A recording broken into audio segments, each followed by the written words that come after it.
Boa noite, igreja. Boa noite, crianças. Enquanto eu estava sentada ali, ouvindo a ministração e louvor, e as crianças aqui, eu senti um peso ainda maior de trazer a palavra à igreja nesta noite, justamente por essas pessoas aqui. Elas exigem muito de nós. E nós menosprezamos o que elas exigem de nós. E eu quero dizer para vocês aqui na frente que eu me sinto honrada de estar falando com vocês.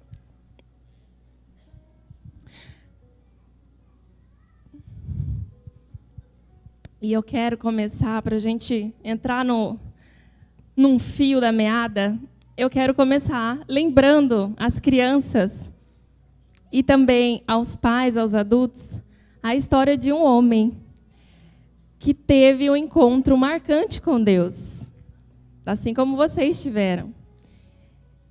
E esse homem era um homem muito poderoso, um homem influente, um homem rico, um homem inteligente, doutor da lei, que certo dia viajava da sua cidade a outra cidade, montado num cavalo. Eu imagino essa cena de um homem muito imponente. Imaginem só, né? Um homem que é rico, que tem influência política, cultural, que vai viajando no seu cavalo com um destino, né? Com um propósito muito preocupante no coração. Esse homem galopava para destruir a igreja de Cristo. Esse homem era Saulo. Esse homem era Saulo. E ele teve um encontro com Cristo a caminho de Damasco. E aquele encontro com Deus, com o próprio Cristo, foi para ele transformador. Assim como vocês tiveram um encontro com Deus, Paulo também teve. E aquele encontro com Jesus a caminho de Damasco foi determinante para ele.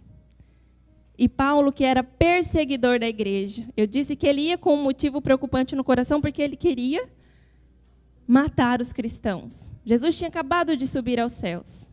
E a igreja estava começando, isso há 2022 anos atrás.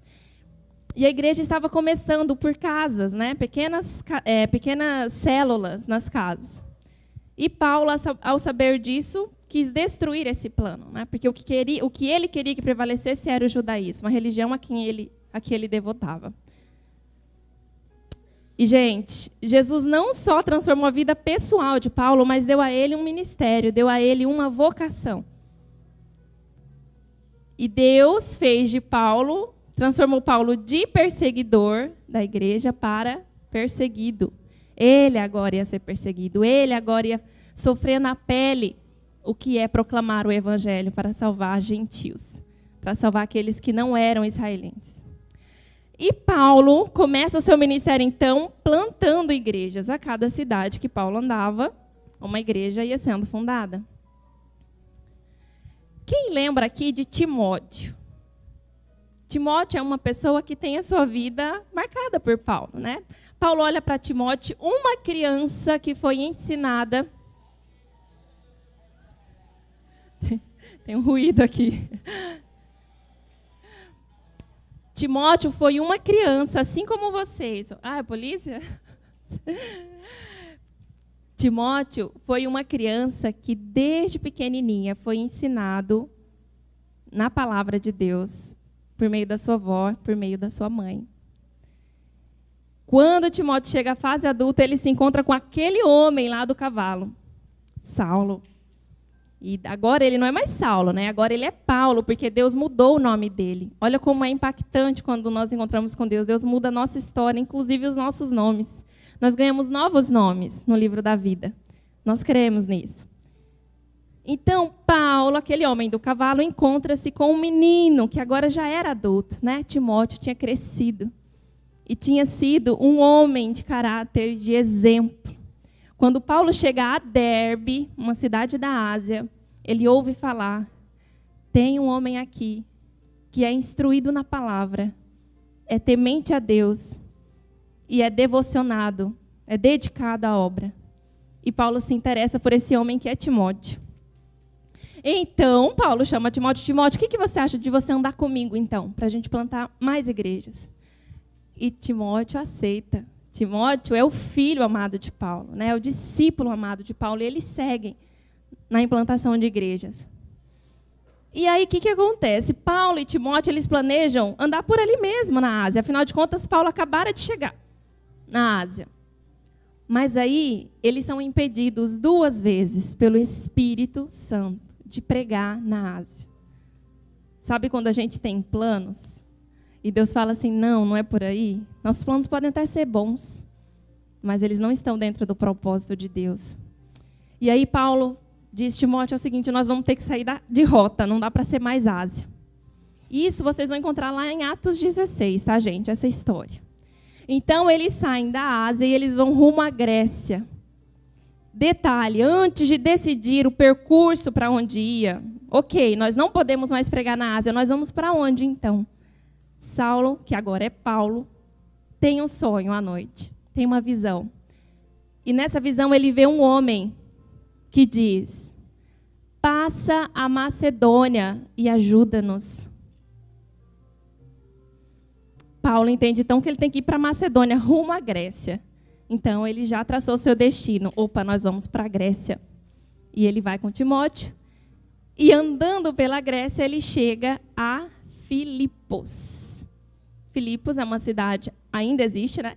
É uma cidade na região da Mesopotâmia, na Grécia. E lá, Paulo tem uma bela surpresa. Num dia de oração à beira de um rio, ele encontra algumas mulheres. Cadê as meninas?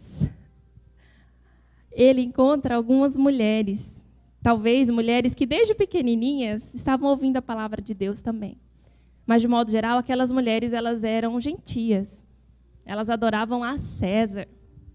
Elas eram romanas, porque estavam sob o domínio romano, né? Elas não eram romanas de nascimento, né? Elas eram gregas, mas como a Grécia estava sob, algumas cidades estavam sob o domínio de Roma, elas tinham então a cultura de Roma. E Paulo, à beira desse rio, ele orando, umas mulheres estão ali e ouvem Paulo, e elas passam a crer na palavra de Paulo. Uma delas é a vendedora de púrpura Lídia, que é transformada, que crê no Evangelho, que vai para a sua casa, faz da sua casa uma igreja.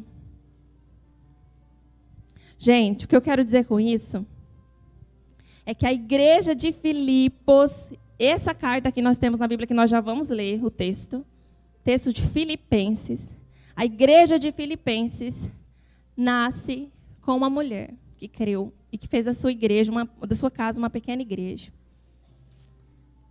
Quando Paulo começa a pregar naquela cidade de Filipos, ele encontra uma moça possessa, que era escrava e que dava lucro para seu patrão. E Paulo, vendo aquela situação, fala, não podemos permitir, vamos orar e expulsar esse demônio. Paulo ora e expulsa o demônio, e aquela jovem é liberta.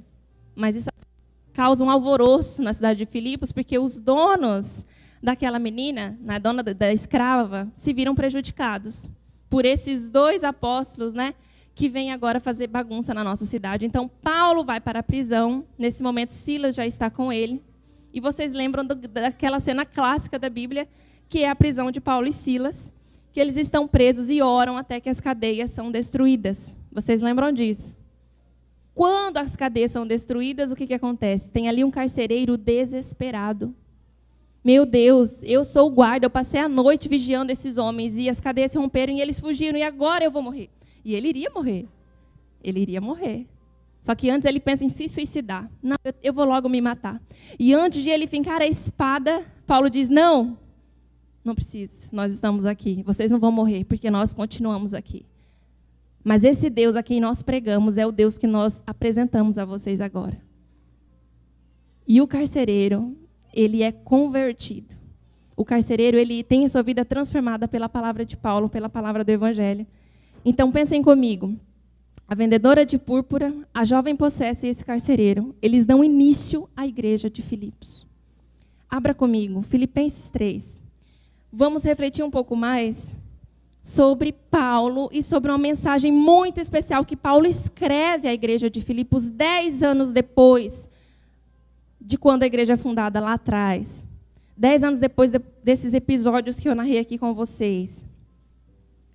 Filipenses, capítulo 3.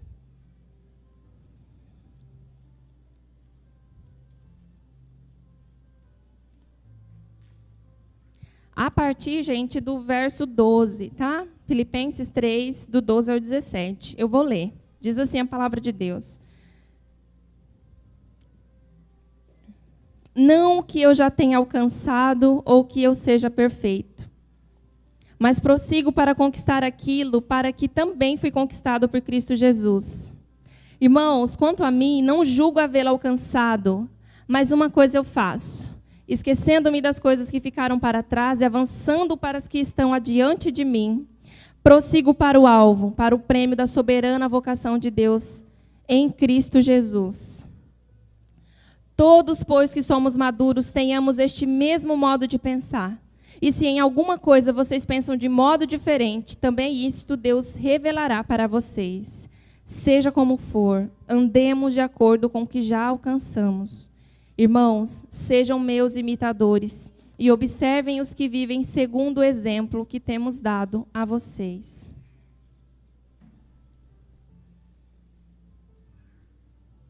Como eu disse a vocês, Paulo escreve essa carta para Filipos 10 anos depois de quando a igreja começa. E nessa carta, nesse trecho que nós estamos lendo, ele tem alguns objetivos específicos a tratar com a igreja.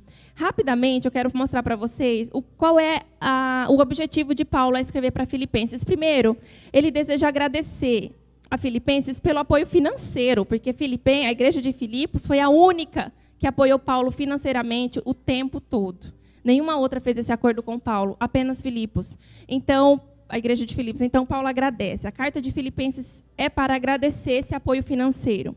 A carta de Filipenses é também para exortar os filipenses a viver e agir na unidade do Espírito. Isso vai estar lá muito no capítulo 2, esse tom de unidade. A carta também tem o objetivo de exortar a igreja de Filipos a não serem influenciados pelo legalismo judaico. E a carta também tem o interesse de alertar a igreja contra uma compreensão errada acerca da busca da perfeição e das pressões do materialismo. E lembra a igreja que a cidadania deles é o céu. Gente, essa é uma carta considerada a carta da alegria, porque Paulo fala de alegria, de alegrar-se, de regozijar-se 16 vezes, em média. E existe uma curiosidade muito interessante, existe um ponto muito interessante que é o tom. Se você puder memorizar uma frase, memorize essa frase, para a gente pensar hoje à noite.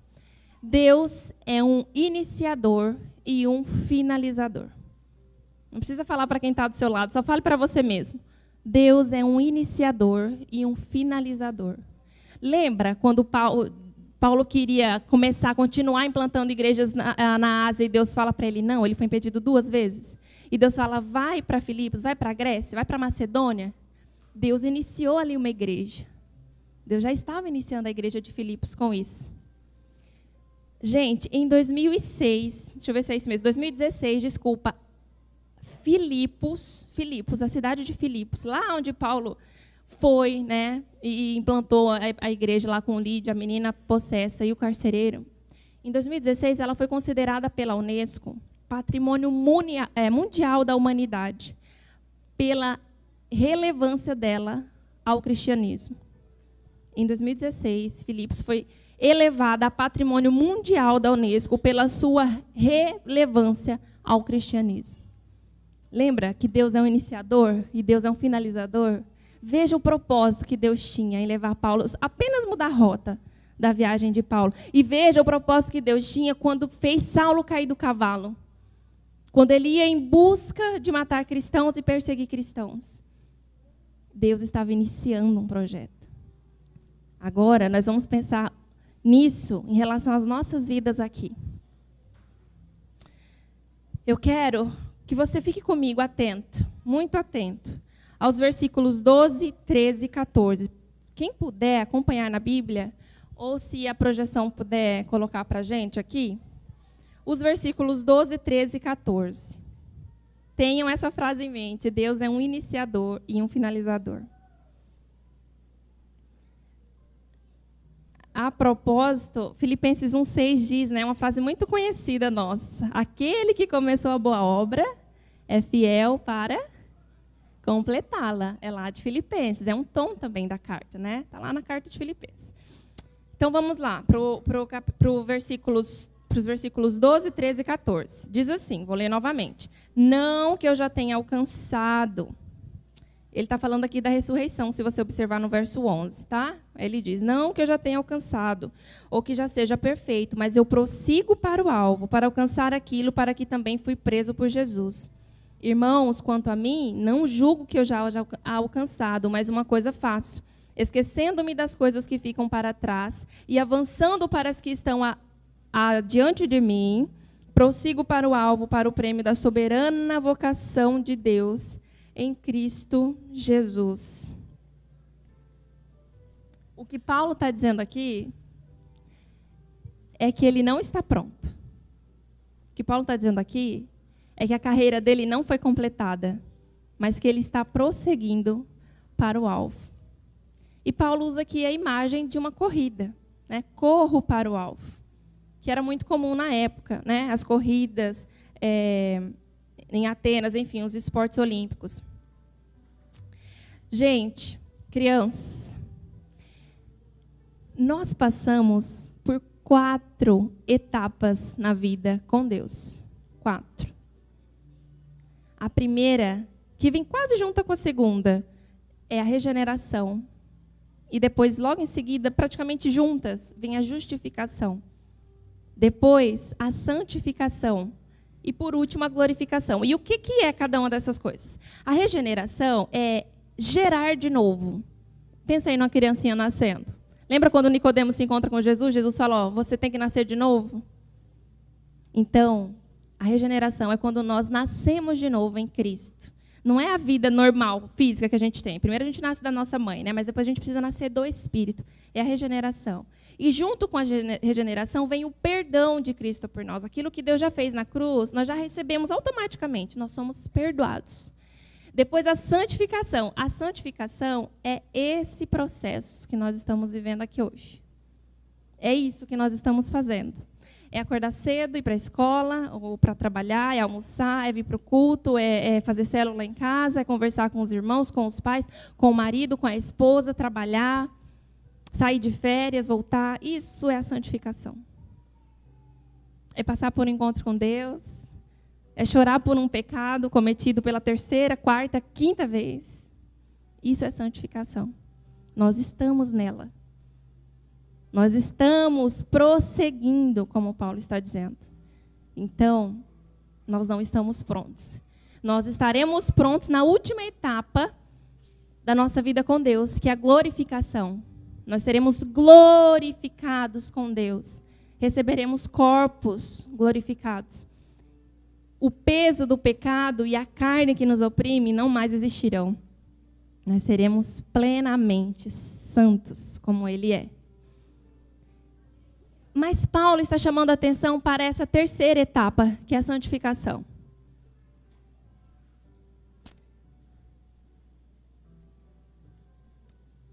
Olhem comigo o verso 14. Prossigo para o alvo, pelo prêmio da soberana vocação de Deus em Cristo Jesus. O que é o alvo aqui? É muito importante isso.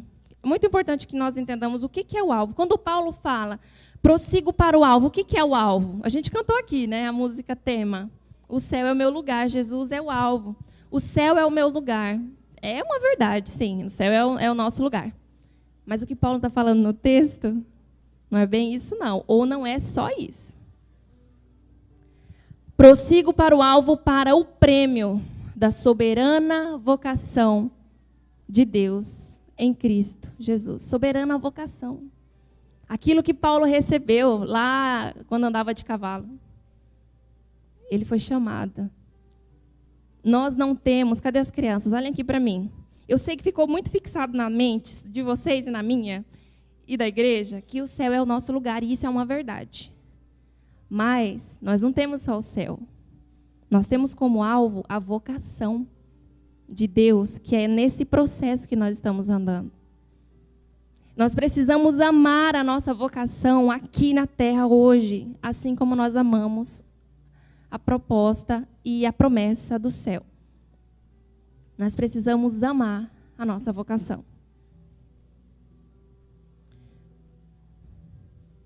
Eu queria pedir para as meninas da projeção colocar a imagem que eu solicitei. Que eu quero enfatizar o seguinte com vocês: o nosso alvo não é apenas o céu. O alvo que você deve desejar para o seu filho não é apenas o céu, mas também a vida e a vocação que Deus já nos deu em Cristo. E a santificação, vejam isso, a santificação consiste em viver o presente à luz do futuro. É você viver o hoje mirando o céu, aquilo que Paulo fala em Colossenses 3. Vamos viver pensando nas coisas do alto, lembrando das coisas do alto, pensando, fazendo as coisas do alto. Ou seja, nós estamos com os pés aqui na terra, mas a nossa mente tem que estar no alto. Então, esse céu é um céu presente. Quando as meninas da dança estavam na coreografia, né? Assim, o céu é o meu lugar. Eu estava percebendo que elas colocavam as mãos para cima e ia descendo. Não é essa?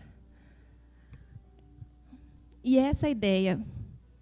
A ideia é que o céu alcance a terra. Que a visão de reino venha para a terra.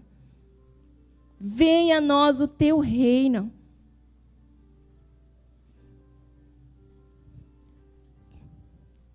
Vocês conhecem esse jogo que está... Quem não conhece o jogo da amarelinha? Quem não conhece? Vocês conhecem o jogo da amarelinha? Conhece? Ninguém, né? Todo mundo conhece. Gente, esse é um jogo milenar. Existem registros que esse jogo já acontecia lá na Roma Antiga, em muitas culturas. Mas por que eu trouxe o jogo da amarelinha aqui, gente?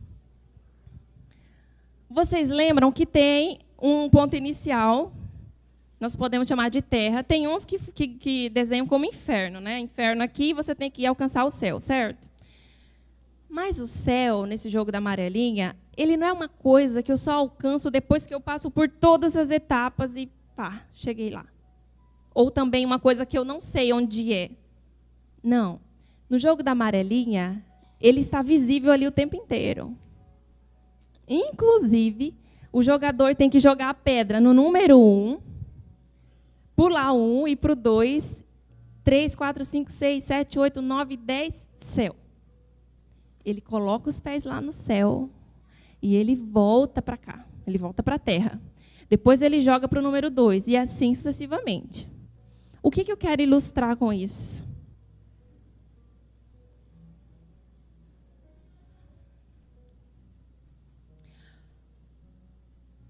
Ao contrário de tantos outros jogos, o alvo da amarelinha, que é o céu,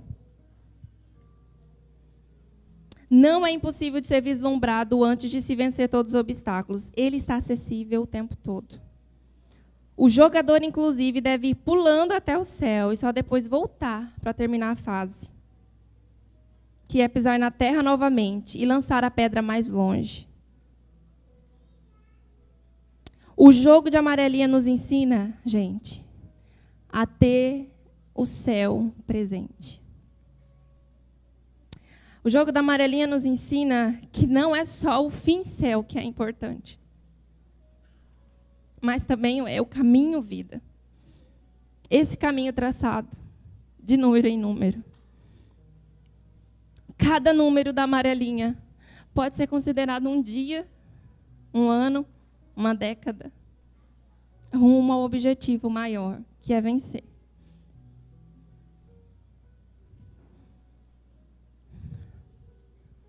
Nosso problema é que a gente só deseja o céu para o nosso filho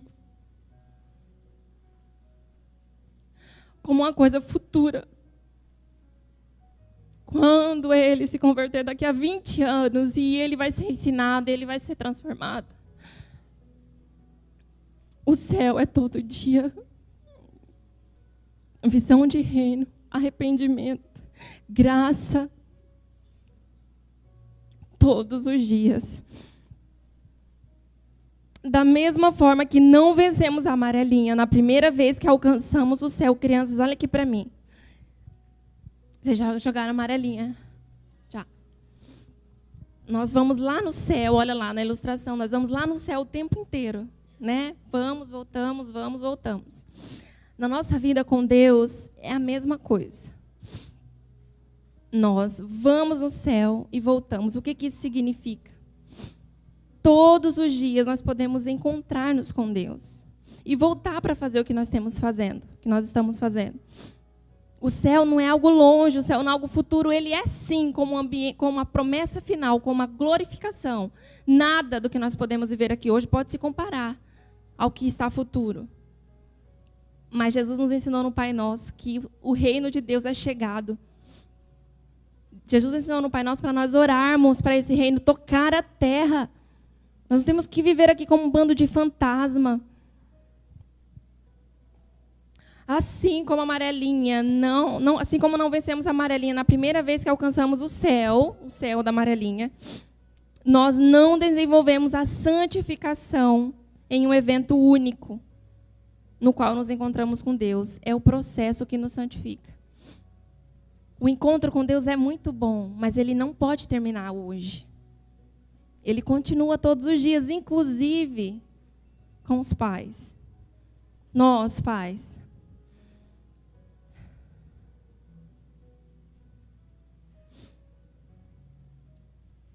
O que isso tem a ver também? Quero falar uma coisa muito importante. O que a santificação, esse processo que nós estamos sendo formados ao caráter de Cristo, né? Que Cristo nos ajuda, Cristo nos oferece as condições para sermos transformados, porque sozinhos nós não podemos. Mas nós precisamos desejar. O que isso nos ensina como pais? Eu quero falar com os pais agora. Pais, nós fomos totalmente justificados. Lembra das 4 etapas que eu falei? Nós somos totalmente justificados e completamente aceitos. Mas nós não estamos completos. Nós prosseguimos para o alvo, como Paulo. O poder do pecado foi totalmente destruído na cruz, mas ele ainda se faz presente e será progressivamente eliminado. Vejam que modelo nós encontramos aqui para exercermos a nossa função de pai e de mãe. Mais do que função, missão. Primeiro, Deus nos regenera, ele nos dá a vida nova. Nós cremos, aceitamos Jesus, somos regenerados, justificados. As promessas para os santos, para os salvos, nos alcançam imediatamente, mas nós não estamos prontos. Nós precisamos galopar, nós precisamos jogar a amarelinha. Depois que nos regenera e nos perdoa pelo amor, que é a justificação, Deus diz o seguinte: agora que você nasceu, comece a viver. E aí é a nossa santificação. Pais, das 4 etapas da vida cristã, nós temos o privilégio de fazer parte ativamente apenas de uma, que é a santificação.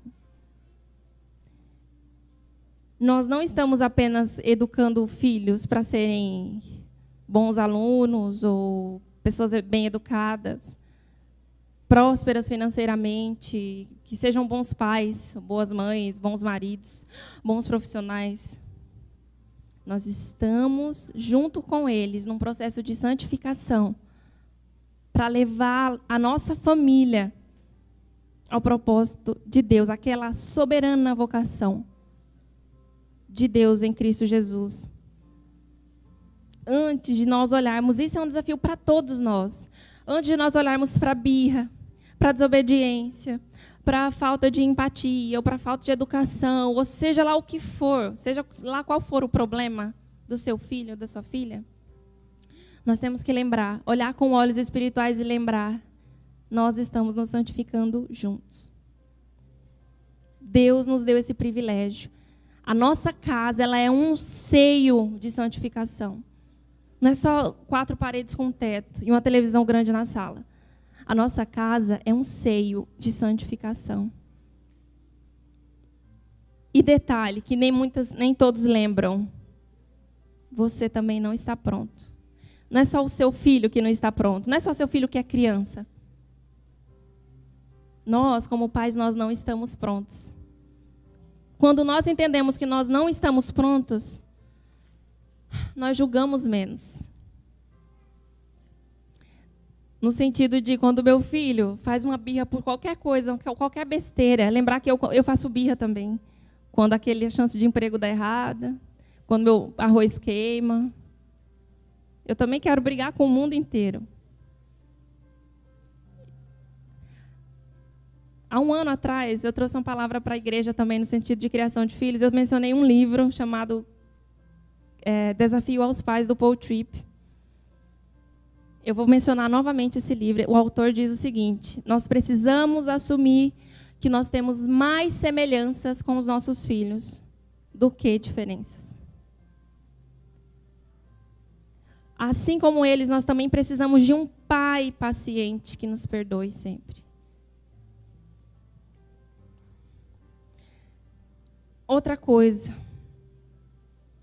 3 coisas eu quero pontuar com os pais.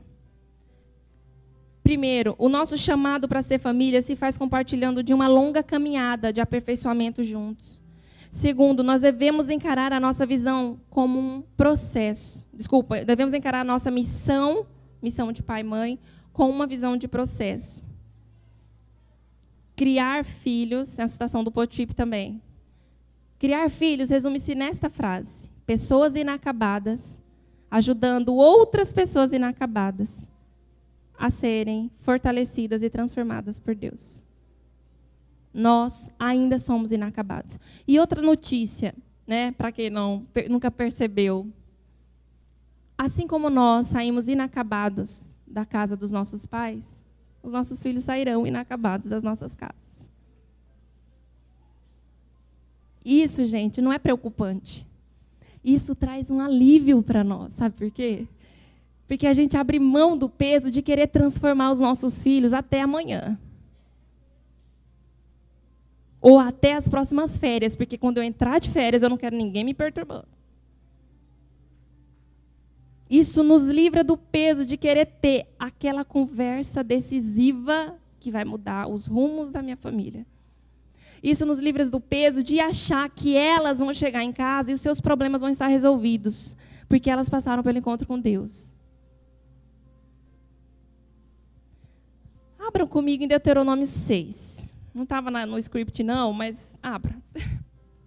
Abra, rapidamente. Deuteronômio 6. Quem puder, ou projetar, alguém projeta para mim, fazendo favor? Deuteronômio 6, do 4 ao 9, diz assim: Ouve, Israel, o Senhor teu Deus é o único Senhor. Amarás, pois, o Senhor teu Deus de todo o teu coração, de toda a tua alma e de todas as tuas forças.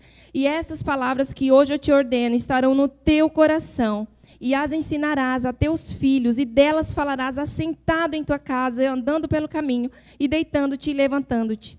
Também atarás por sinal na tua mão, e te serão por frontais entre os teus olhos, e as escreverás nos umbrais de tua casa e nas tuas portas. Ouve, Senhor Israel, teu Deus, tu amarás o Senhor teu Deus, de toda a tua mente, de todas as tuas forças, de todo o teu coração, e ensinarás. Que muita gente falta entender é que os nossos filhos não amarão ao Senhor, não servirão ao Senhor, pelo menos não como deveriam, se nós não o fizermos primeiro. Deus, quando deu a ordem para Israel, Deus estava preocupado primeiro com os pais, com o povo.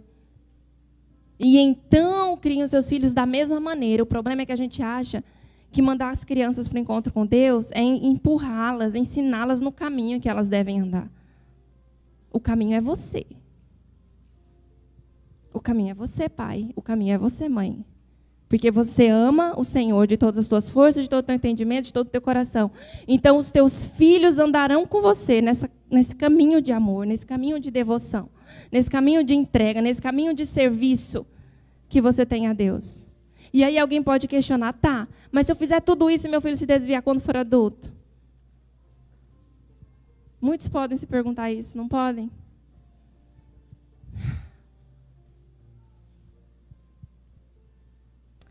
A semente foi lançada. Quem dá o crescimento é Deus. Paulo diz aos coríntios, nem o que planta, nem o que rega são alguma coisa. Mas Deus é quem dá o crescimento. Isso nos ensina, gente, que por mais que a gente se esforce, por mais que a gente se prepare tempo na semana com eles, para devocional, para oração, e o que for mais que você fizer pelo seu filho, isso significa que você ainda não é nada. Porque você não é nada, é Deus quem dá o crescimento. Você é um instrumento. Mas ai de mim se eu não fizer. Ai de mim se eu não fizer. Eu serei pior do que os incrédulos. Aqueles que não cuidam da sua própria casa serão piores do que os incrédulos. Agora as crianças, presta atenção aqui. Os pais de vocês são a autoridade que Deus colocou para cuidar de vocês.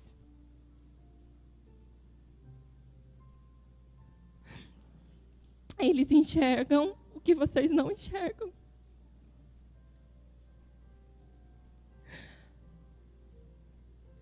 Eles não são perfeitos, porque lembra, nós estamos todos numa mesma corrida. Nós estamos todos passando pela santificação. O papai vai errar, a mamãe vai errar. E vocês devem olhar para eles não como pessoas perfeitas, mas como pessoas que são autoridade para ensinar o caminho a vocês. Não é porque eles erram que Deus tira a autoridade deles, não. Eles já são os pais de vocês, a autoridade já está dada. Mas eles vão errar. Assim como vocês erram, eles também vão errar. Assim como vocês são filhos, eles também são filhos, mas de Deus. E eles precisam se arrepender diante do Pai. Assim como vocês precisam se arrepender diante dos pais. Quando vocês obedecem aos pais de vocês, vocês estão obedecendo ao próprio Deus. Por isso que quando você é sincero com o seu pai, com a sua mãe, você está dando oportunidade de o próprio Deus te ajudar. Porque Deus usa os pais de vocês para ajudar vocês. E aí percebam, e é o outro ponto que eu quero entrar rapidamente, para falar um pouquinho sobre a unidade. O que deve nos unir aos nossos filhos, gente, não são as preferências por jogo, viagem, cidade, preferência por modo de falar, modo de vestir, modo de, sei lá, o que mais. O que deve nos unir com os nossos filhos é esse propósito, essa soberana vocação que Paulo fala. Então, eu sei que quando eu erro, e eu falo para o papai e para a mamãe, eu errei, eu estou sendo verdadeiro. Você está ajudando o seu pai a ajudar você. Você está ajudando o seu pai a, com a direção de Deus, tirar aquele errinho da sua vida, aquele pecadinho da sua vida. Então, percebam, vocês e os pais de vocês estão andando juntos no processo de santificação. Ninguém sai perdendo, todos saem ganhando. Gente, no verso 15, leiam rapidinho comigo o verso 15. Lá de Filipenses 3, tá? Não vou me delongar muito, mas eu quero falar rapidamente sobre a unidade ainda e sobre o exemplo.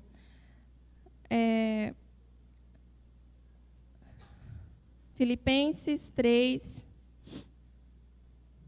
16 e 17 dizem assim: mas naquilo a que chegamos, andemos de acordo com o que já alcançamos.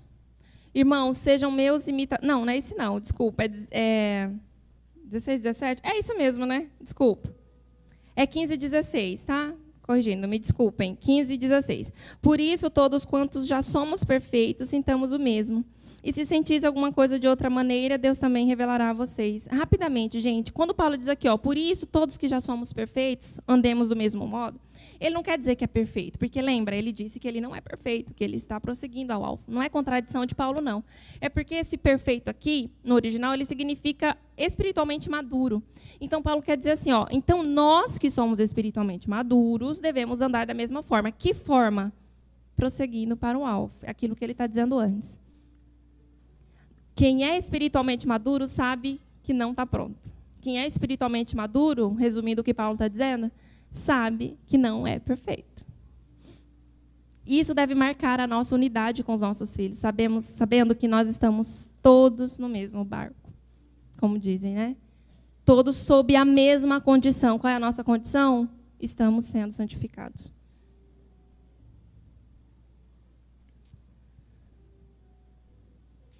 A expressão usada para andemos segundo a mesma regra, do verso 16, não tem apenas sentido individual, mas coletivo, andar em harmonia uns com os outros. Pais, assim como os nossos filhos, nós continuamos precisando de um pai, como eu disse, que nos ame e nos perdoe. Um pai que seja paciente, que trabalhe por longo tempo para nos fazer enxergar melhor. Precisamos de um pai misericordioso que não exija de nós uma mudança instantânea. Como os nossos filhos, nós cometemos os mesmos erros repetidas vezes. Assumir isso é ser espiritualmente maduro. Quando eu digo que eu não tenho nada a ver com meu filho, como você fez isso de novo? Você está dizendo, veja para mim, eu não faço. Eu não faço isso que você faz. Nossa, como você é imaturo. Nós estamos sendo imaturos, nós estamos sendo. Porque ser espiritualmente maduro é saber que não está pronto. Para terminar, eu quero falar sobre o exemplo. Verso 17, Paulo diz, sejam meus imitadores, irmãos, e observem os que vivem segundo o exemplo que temos dado a vocês. Por que Paulo fala para Filipenses ser imitadores dele? Parece arrogante de Paulo, né? Vejam, façam como eu. Não, Paulo não está sendo arrogante. Paulo não está sendo arrogante, primeiro, porque Filipenses não tinha a Bíblia. Filipenses estava sendo ensinado, discipulado por Paulo. E outra coisa, Filipos, a cidade de Filipos era uma colônia romana. Gente, ser colônia romana significava ser uma miniatura de Roma. Andar como Roma, falar como Roma, porque o latim era imposto como língua oficial, vestir como Roma, comer comida de Roma, adorar a César, enfim, era uma Roma fora de Roma. E Paulo diz, sejam meus exemplos, sigam o meu exemplo, porque não é para adorar César, não é para adorar Roma. Vocês agora são cidadãos do céu, é o que ele diz lá no final desse capítulo, 20 e 21, que também é o tema da música, tema do encontro. Vocês são cidadãos dos céus. E tinha uma questão, gente, filipenses, eles se gloriavam, porque eles eram preferidos de Roma. Eles usufruíam de certos privilégios, por ser colônia de Roma. Mas tem uma coisa interessante aqui. Ser cidadão de Roma não significava ir para Roma. Prestem atenção nisso aqui. Ser cidadão de Roma não significava morar em Roma. Se você fosse um país distante que fosse colonizado por Roma, você era considerado cidadão romano. Quando Paulo diz, vocês são cidadãos dos céus, ele quer dizer a mesma coisa. Vocês não estão no céu. Não precisa estar lá no céu para ser cidadão do céu. Vocês são cidadãos do céu aí onde vocês estão. Paulo não tinha por arrogância dizer, sigam o meu exemplo. E outra coisa que Paulo enfatiza para seguir o exemplo é, tá vendo? Do mesmo jeito que eu não estou pronto, vocês também não estão. Sigam o meu exemplo nisso.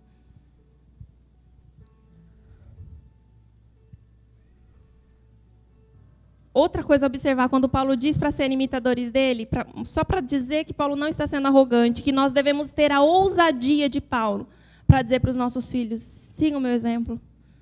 O problema é que a gente não tem coragem de falar isso para eles. Mas sabe por que a gente não tem coragem de falar para os nossos filhos seguir os nossos exemplos? Porque a gente passa uma imagem de perfeição para eles. Só que, no fundo, nós não somos perfeitos.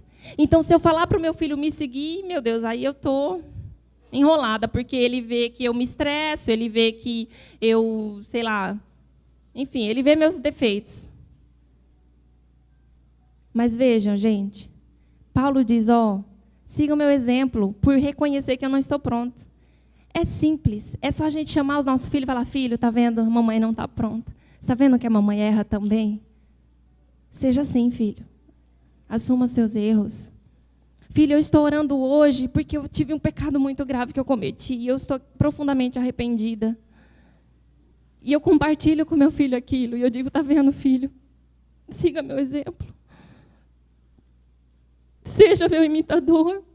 Eu não estou pronta. Eu estou com você no caminho de santificação. O problema é que a gente arroga a perfeição pelos cantos. A gente quer parecer ser perfeito, inclusive dentro de casa.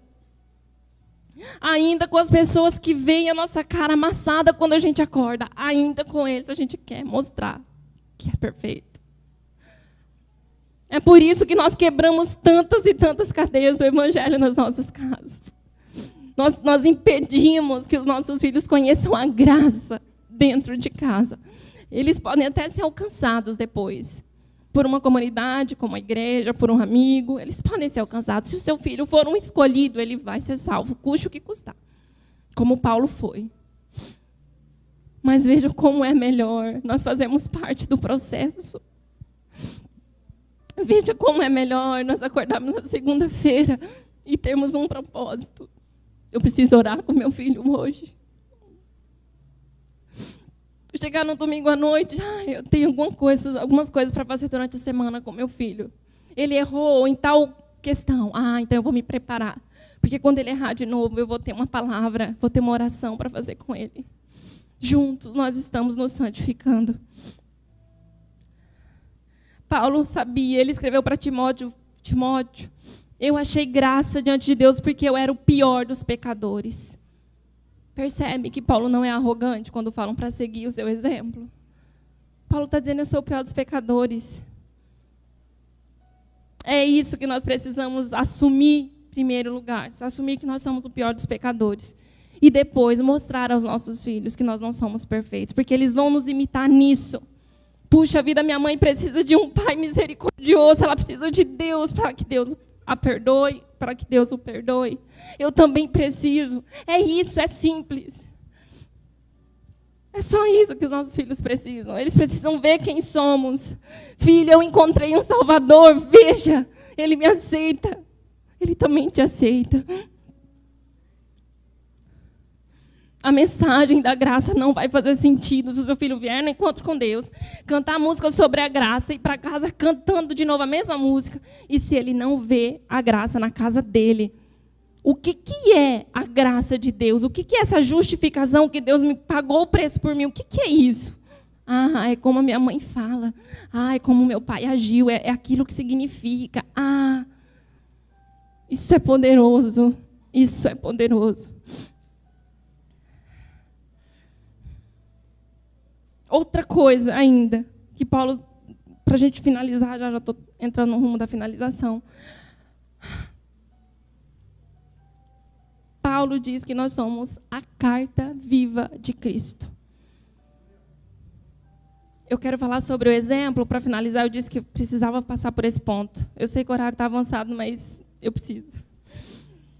O exemplo de Paulo, que é ser imitador de Cristo, que é ser a carta viva. Hoje a nossa situação é diferente da situação de Filipenses, né? Porque, como eu disse, eles não tinham a Bíblia ainda, aquilo ainda estava sendo formado, e Paulo precisava enviar as cartas para orientação, para consolo, para todas as outras questões, e usou a si mesmo como exemplo. Nós não, nós já temos a palavra de Deus, né? O nosso contexto é diferente, mas o chamado para sermos cartas vivas de Cristo ainda permanece. Sabe o que é isso?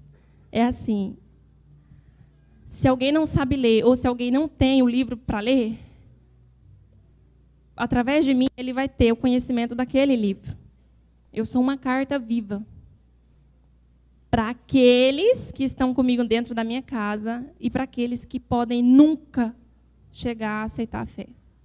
Eu continuo sendo a carta viva de Cristo.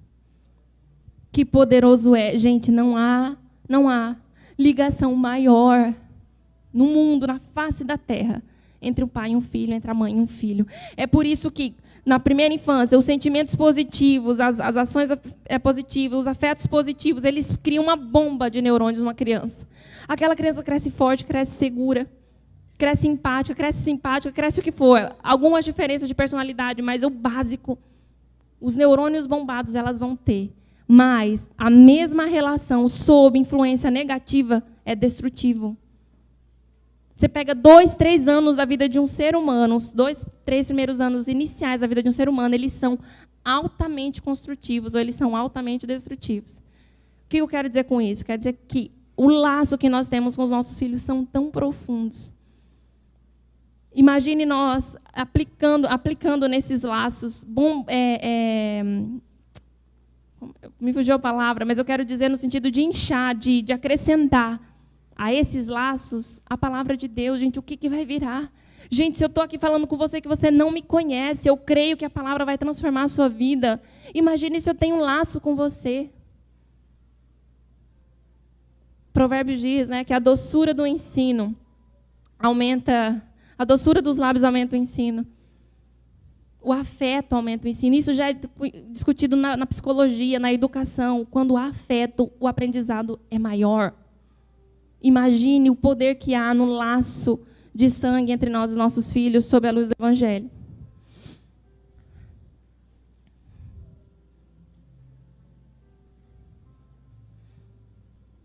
Os nossos filhos sabem quais são as nossas prioridades. Eles nos veem, eles sabem o que nós mais amamos e o que verdadeiramente adoramos. Precisamos ser exemplos para eles nessas coisas também. Não basta apontar o caminho que eles devem andar, se o caminho pelo qual nós andamos não é o de Cristo. Se o que nós perseguimos não é Cristo, mas outras tantas coisas. Eles precisam nos imitar como seguidores de Cristo, como pessoas que têm a Cristo como o maior tesouro do mundo. E para encerrar, eu quero falar com as crianças. Orem para que os pais de vocês andem no caminho que vocês devem andar. Vocês têm um caminho para seguir. Vai ser muito mais fácil se os pais de vocês andarem com vocês. Vocês têm uma soberana vocação. E essa vocação ela vai ser mais simples de ser alcançada, de ser desenvolvida, se os pais estiverem junto com vocês. Não é só nós, pais, que precisamos desejar o caminho para as nossas crianças seguir. Nós temos que ensinar as crianças a desejarem que seus pais andem nesse caminho. Gente, quão poderoso é olhar para a união de uma família e saber, olha, existe um laço sanguíneo aqui, mas o laço maior é do Evangelho, é de Cristo, a obra de Cristo, que morreu numa cruz, me deu vida eterna. E esse mundo está prestes a passar. Mas os laços que nós construímos permanecerão. E a nossa casa será a nossa maior e primeira igreja. Para finalizar mesmo. Estamos todos no jogo de amarelinha. A boa notícia é que Deus pula conosco. Ele é o inicializador e o finalizador da partida. Por que ele é o iniciador e o finalizador? Porque quando nós cremos, nós somos regenerados e justificados. Nós vivemos a vida diária, que é a santificação. Na nossa morte ou na volta de Cristo, nós seremos então glorificados. Então Deus conclui o jogo. Ele começou a boa obra e Ele é fiel para terminá-lo. Amém? Quero chamar o pastor Manuel para orar encerrando. Quero chamar os pais aqui também. É só para se levantarem? Você direciona pela sua direção. Quero convidar você a ficar de pé antes do pastor orar. Tem criança lá fora? Tem bastante, né? Eu quero que o pastor Manuel vai orar, mas a gente vai orar junto como família. Você, criança que está aqui na frente, vai lá ficar com seu pai, com a sua mãe.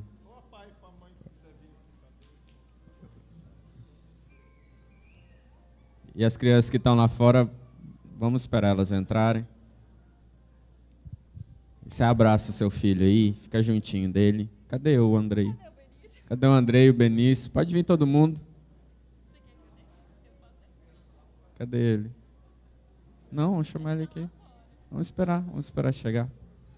Vamos ficar todo mundo juntinho aí, tá bom? Deus abençoe, amiga. Palavra maravilhosa. Pode chegar todo mundo. Dá um abraço de lado aí.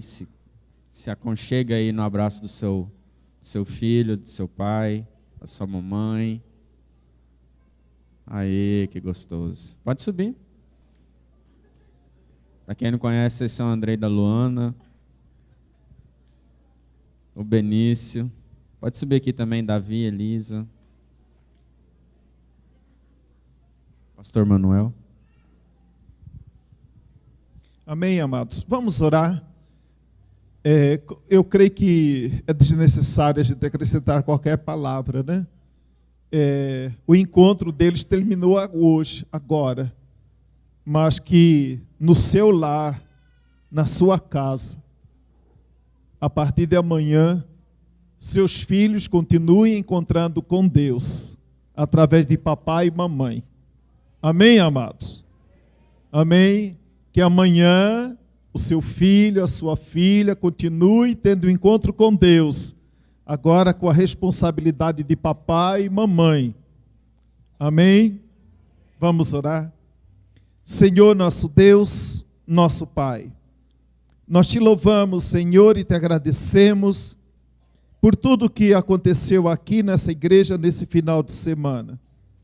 Derrama, meu Deus, da tua unção, da tua graça, do teu poder sobre a vida de cada papai, cada mamãe, para que a partir de hoje, a partir de agora, amanhã e toda semana e todo mês e todo o tempo, Pai, essas crianças continuem tendo um encontro com Deus, onde seu pai e a sua mãe juntos estarão ensinando os seus filhos no caminho que deve andar. Derrama, meu Deus, da tua unção, da tua graça sobre cada família aqui representada. Esteja, meu Deus, com o teu anjo acampado na nossa casa, guardando e abençoando a nossa família. Ó Deus, em nome de Jesus, nós intercedemos também nesta hora. Se há alguém com alguma doença, alguma dor, ó Deus, a irmã Lu que vai viajar para fazer cirurgia, que o Senhor abençoe e que o Senhor venha repreender, ó Pai, toda doença, todo mal sobre a nossa casa, sobre a nossa família. Que o anjo do Senhor esteja nos guardando e nos livrando de todo mal. E agora, Senhor, eu peço, no nome de Jesus, que a graça de nosso Senhor Jesus Cristo, o amor de Deus Pai e a consolação do Espírito Santo do Senhor seja conosco agora e para todo sempre. Amém. Que Deus te abençoe, que a graça e a paz do Senhor Jesus esteja com você e boa noite. Os pais aí, os colchões dos filhos, a bagagem está toda aqui no fundo, tá bom? Amém? Você pode ir lá com ele e colocar. Deus abençoe, tenha uma semana abençoada em nome de Jesus. Tem cantina do mover e solta aí a canção do encontro para as crianças. Deus abençoe.